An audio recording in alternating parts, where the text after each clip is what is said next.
my name's Faye and today I wanted to talk to you about buddy reading, which I've only really been doing over the course of the last year because up until then I had always been in book clubs, but due to moving cities and then the pandemic, obviously, I have not been able to join a new book club, and there was a big gaping hole in the shape of reading together, with reading being such a solitary act in a way. So today I thought I'd just share my thoughts on buddy reading a little bit, give you 5 book recommendations that I've really loved reading with a buddy, and 5 books that I am hoping to perhaps read with someone else, because I think the book itself and the experience of reading the book would profit from having a partner in crime.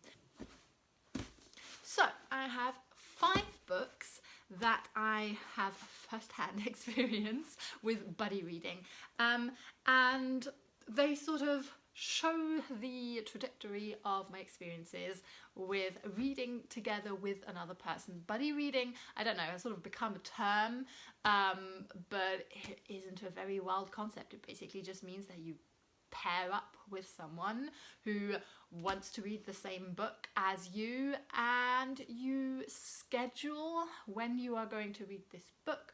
You can choose to divide the book up into chapters and have individual sort of check-in points, or you can just say, okay, let's give each other a week, 2 weeks, a month, and then we'll meet up and talk about the book.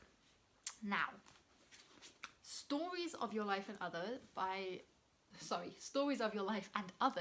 by Ted Chiang is a science fiction short story collection which I read with my former book club, not as a buddy read, although you could answer that a book club is a group buddy read. I think short stories are an excellent way to go when you're talking to someone, because it's really easy to divide it up, for one, but also you have new concepts, new stories, new ideas that you can go through with your partner when discussing this. Sometimes I find if you have a lengthy novel, you're not the type to take notes, I'm typically not, it can all sort of become just sort of one big story and you don't really know where to sort of latch on. You don't have certain points in the story that you want to discuss. So short stories I think would be great for that one, and Stories of Your Life and Others is also just one of my favourite short story collections. Even if you're not like a huge science fiction fan, I think this would work great, because this does play with the genres, the distinction between genres, science fiction, fantasy, speculative fiction on the whole, quite diverse collection. Also in the length of the individual short stories, highly recommend this one. But yeah, full disclosure, read this in my former book club, and the way we would do it is that we would generally have a month to read a book. I would generally cram the book in the weekend before we would meet up, because I had other things on my mind, would have forgotten it, got distracted by other books, and we would meet in a restaurant and talk about the books. Now, that currently isn't possible, but I do know that my book club has switched to meeting via Zoom or Skype, and that's an option, but it sometimes makes you less accountable, although I think the switch is just really a lot more difficult for book clubs that are used to meeting in person, because that's sort of a more naturally grown dynamic in the group. Sometimes that can be difficult to switch. But anyway, first recommendation, I'm gonna maybe go through these a little bit quicker now. I read Queenie by Candice Williams a few months ago with a friend, an online friend of mine via Instagram. She also has a Bookstagram account and lives in London, and Monica and I would chat sort of over the course of reading this book. I don't actually remember how much time we gave each other. I think a week perhaps to read Queenie, maybe a little bit more. And the funny thing that happened there, which you might find yourself happening to you if you just give a certain time span for the entirety of the book, is that your buddy is quicker or slower than you are, which is kind of funny because I had to play catch up Monica had to be careful that she didn't spoil me on certain plot points. Queenie is about a woman in her late 20s perhaps, not totally sure about this, who lives in London. Her boyfriend breaks up with her. She's sort of generally unhappy in life, has a bit of a meltdown really, moves in with her grandparents for a short amount of time. You can see I'm a bit hazy on the facts, but it's a sort of... Is there such a thing as a coming of age story for someone who's sort of soon to be 30? That's what it felt like. There's an interesting cast of secondary characters, family members, friends, friends that are not great friends, and that's something that I really recommend in a more character-driven story. If you're reading it together with someone else, you get to discuss sort of who your favourites were, what kind of personalities you sort of picked up on. With this one, I remember we even had conversations of like, which one in the group would you be? Which is always a sort of fun thing to talk about. And I really felt like I got to get to know Monica much better through reading this together with her, which is such a lovely way of sort of just meeting people and get together with people. So don't be afraid to buddy read a book with someone you haven't met in person. I think reading together, getting to know each other over books, obviously, otherwise I think I wouldn't be making this video, is a wonderful way to get to know people better. We also read Wintering by Katherine May together, so a non-fiction book about the general experience of winter and sort of simmering down, the calmer, quieter phase in the year, in the life. And this one got a lot of hype, I felt, around it. It was longlisted for the Wainwright Prize, which is a sort of nature writing book prize. I didn't love it, and I also don't shy away from reading books with someone else that I don't really like, because the discussions can be just as fruitful and interesting. Yeah, I've heard loads of people who've loved this and it was an interesting experience, buddy reading a book that I didn't love. Now I have two books here. One I've finished and will be talking about with my friend via Zoom this evening, and the other I'm currently still reading. So Vox by Christina Dalcher. The German in me wants to say Dalcher, but it's probably Christina Dalcher or something like that. Apologies. This is a feminist dystopian novel set in the United States where women have counters around their wrists that look like bracelets, and they only have 100 words that they can speak, and once those 100 words are run up, they get shocked, shocked if they say one more word. And so in this like extremely conservative, patriarchal dictatorship basically that's developed in the United States, we follow a neurolinguist who is approached by the government to solve a problem that they have. It's extremely plot heavy, like really zap, zap, zap, next chapter, short chapters as well. Now, this one I'm reading with my friend Anna, and we decided to split it in half, read the first half, meet up via Zoom, and talk about the first half, and then give each other, I think we gave each other another week to read the second half, which we'll be discussing this evening.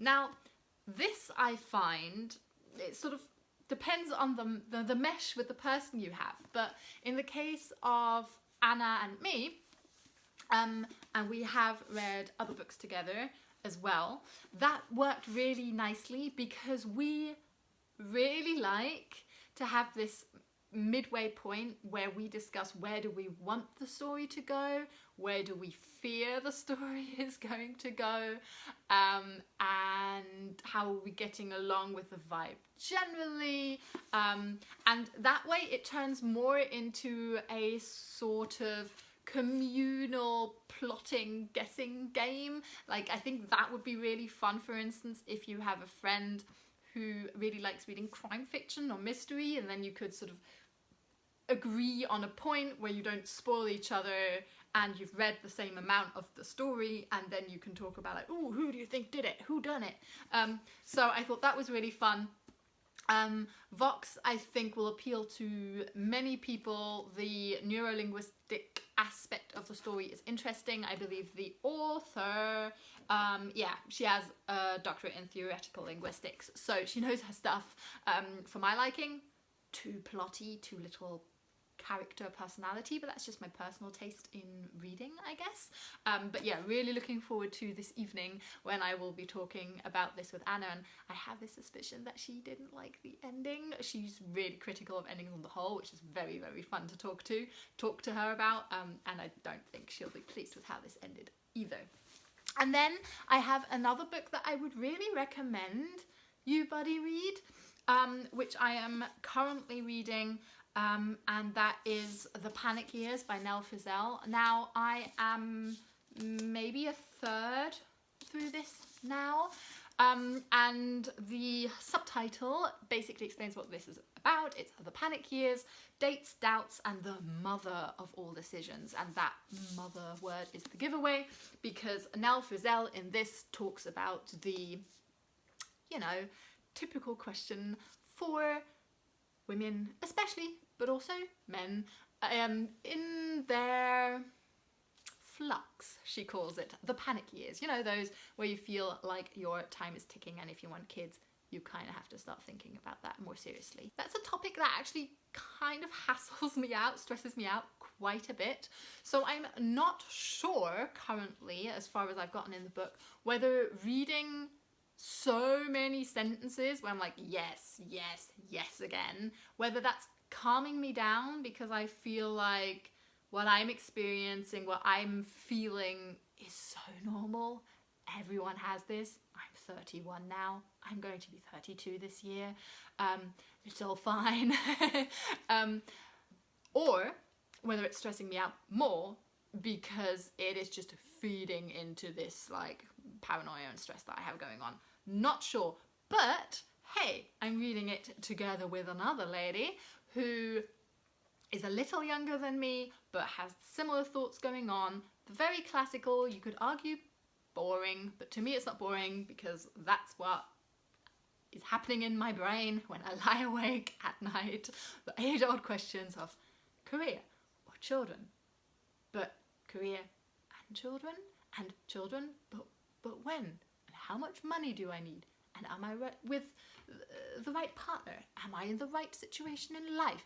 You know, small questions like that. So I do recommend this to a certain kind of reader. If you know, feel up to the task, go ahead. Which also brings me to the point how personal buddy reading can be. Comparing it to my experience of being in a book club, I feel like you get much more personal and intimate and vulnerable in a buddy reading situation. With more people there, if you want to open up, you open up to a multitude of people. You might not be as close to them, and it just feels like it's more of a safe space if it's just you and the other person. I've also found that that holds true no matter how I discuss the book. If it's via a chat tool, if it's via Discord or WhatsApp or Instagram, or if I'm talking to the person in person, they're sitting at my kitchen table and having a coffee, although that's a long time ago, or if we're Zooming, Skyping, no matter what your medium is, I do feel like it is very easy to open up through the medium of this book that you're reading together, and I kind of love that about buddy reading. As I promised, I also wanted to shout out 5 books that I am yet to read, that I have yet to read, and I think they would work well in a buddy reading situation. All for different reasons. I'm just going to run through these. The Man Who Saw Everything by Deborah Levy is a story that starts off just before the Berlin Wall comes down in 1988. It starts, and I got this in a second-hand bookshop because I have read 2 of Deborah Levy's other works and really, really love how she writes. And I think it would be interesting to buddy read a book where I just really love the language, the author's style, and I don't really care about the plot after I've talked about books like Vox, for instance, which are so plot heavy, and that sort of is easy to then go along the plot lines. I think it would be interesting to go a little more into the narrative with the buddy that I read a book with. So quite seriously, if this or any of the 4 ones to follow spark your interest, or maybe are lying around at your home unread as well, leave me a comment, say hi, maybe we want to read it together. Also, The Pisces by Melissa Broder, I've had for a long time and have yet to read. Apparently this has sort of like merman sex.